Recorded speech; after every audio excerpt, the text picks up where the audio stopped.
Watching this episode was like washing up in a bathtub full of diamonds, sipping a glass full of the good stuff, surrounded by all the good stuff. It felt good, but most fans wouldn't even realize why it felt so good. So let's talk about it.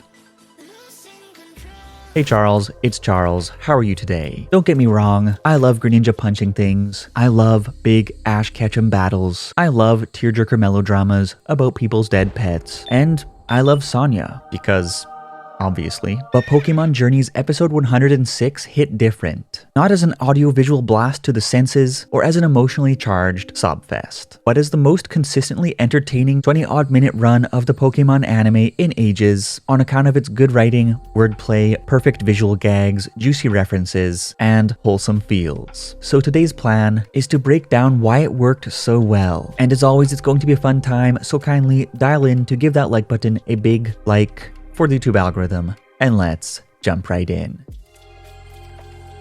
The premise of Pokémon Journey's episode 106 is simple. Giovanni orders Team Rocket to recruit new Team Rocket agents from around the world, and the trio deduces that the best way to do this is to launch a radio show. And thus the episode follows their mission to turn their show from an absolute, complete, and utter failure into a smashing success. As such, apart from a few scenes of Renji and Professor Cerise at the Cerise Institute, as well as a shot of the Alpha Man himself, and frames of a few other side characters, the entire episode unfolds around a table in a single room, meaning that the episode was almost entirely a 20-minute Team Rocket dialogue, and that if the writing was not up to scratch, then we all would have been sleeping with the babies by the 5th minute. But on the contrary, it was 20 minutes of hilarious and wholesome juicy nuggets. So let's discuss exactly why it ticked and why it talked.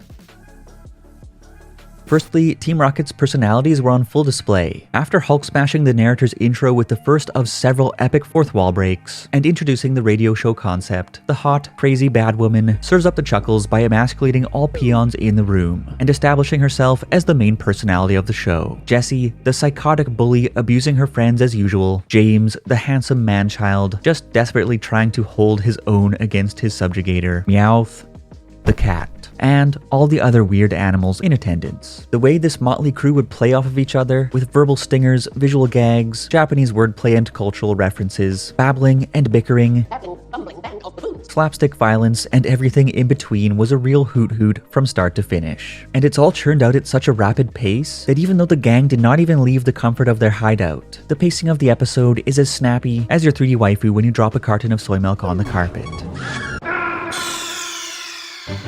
As you'd expect, Team Rocket's first stab at the show was a soul-crippling disaster, raking in a total of 0 listeners. The group is devastated, but Jessie pulls the team together, and they end up cranking out an exhausting all-nighter to improve their act before their second show the following night. Regardless, the second night sucks harder than a Meowth at a Miltank farm, but this is the Team Rocket trio we are talking about. The masters of failing at life, who keep on trying, and trying some more, even in the face of one humiliating defeat after the next humiliating defeat. Because they are good people. And eventually they crack the formula by creating a better show title, truly unforgettable radio names, listeners' mail readout sessions, and interesting segments unique to every show, not to mention sweet, sweet prizes. The majority of the episode thereafter follows the bizarre events of their 56th radio show, consisting of a What's in the Pelipper game basically designed to degrade James further, a rather crunchy Morpeko ASMR segment, and a truly classic Mail from Listeners segment, the latest entry in a segment that has apparently been a big hit with everyone who tunes into the show. Everyone on deck, from Jessie to James to Meowth to Wobbuffet to Pelipper to Morpeko, played their comedy ace cards. And while I will leave the funny details and the knee slapper moments for you to enjoy yourself, I will say that it was everything I have ever wanted in a Team Rocket episode. The second brilliant element of the episode was the way Team Rocket and their listeners interacted with one another both indirectly and directly throughout the episode.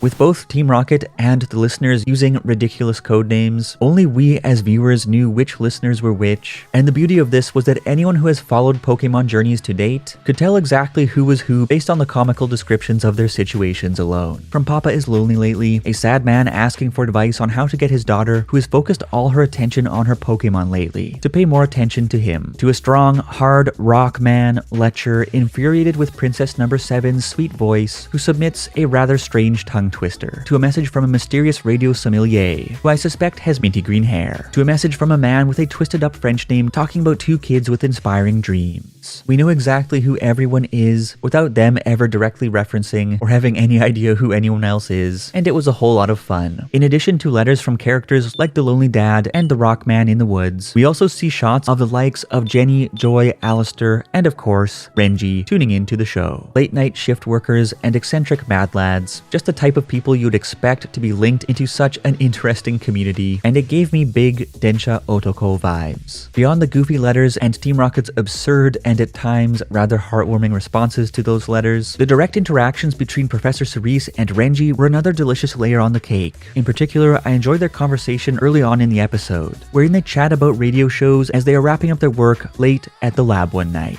Here we find out that Renji is actually a radio enthusiast when he receives a notification on his PC, which in turn prompts Professor Cerise to discuss how he used to listen to the radio quite regularly himself. Of course, back then the reception at his house was so bad that he had to fully extend his antenna to get a good signal, and the two proceed to have an earnest talk about how times have changed, how there are many web radio shows that you can listen to whenever you want nowadays, and how listener messages are submitted by email rather than postcard or fax. Professor Cerise notes that today's circumstances are certainly convenient, but that there was also something rather special about tuning into a show at a specific time on a specific day of the week in the past, as it felt like you were having a special, personal meeting with the DJ. I felt like this scene was a love letter to fans who have grown up and are now watching the show with their kids. It was fun playing around with the generation gap that has emerged in the fanbase over the years, and this scene is certainly bound to give 80s and 90s kids a pleasant trip down memory lane. It also added depth to two mainstay support characters, and makes us think about some of the impacts that changing technologies have had on our lives. To build on what Professor Cerise had to say about the charm of the old school radio, I guess you could say that scheduled show up or miss it content, BS on-demand content, is a bit like waiting for an Animal Crossing or Pokémon Gold event to occur on a given day in the week versus cheating your way to the rewards by playing with the in-game clock. You can get what you want when you want it, but the thrill of the wait and the intimacy of that precious scheduled interval of time are lost in a sea of accessible content and non-stop gratification.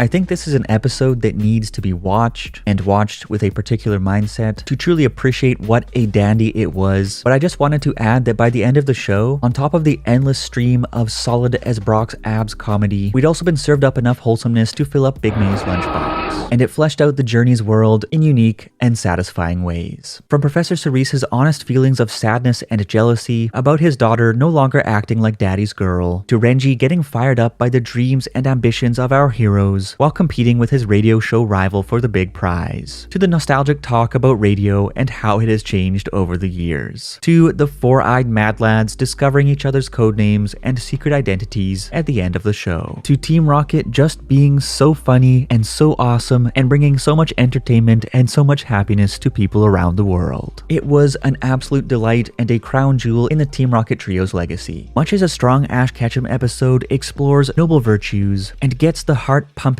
as the stakes are raised in epic battles, an episode like this, focused on the other main characters of the series, nails everything down on the other end of the spectrum by taking a deeper look into the world of the Pokémon anime in refreshing ways, while making the struggles of its characters believable, relatable, wholesome, and funny. And in my books, that is what 50% of the show is all about. Anyways, here's a shot of Greninja punching things.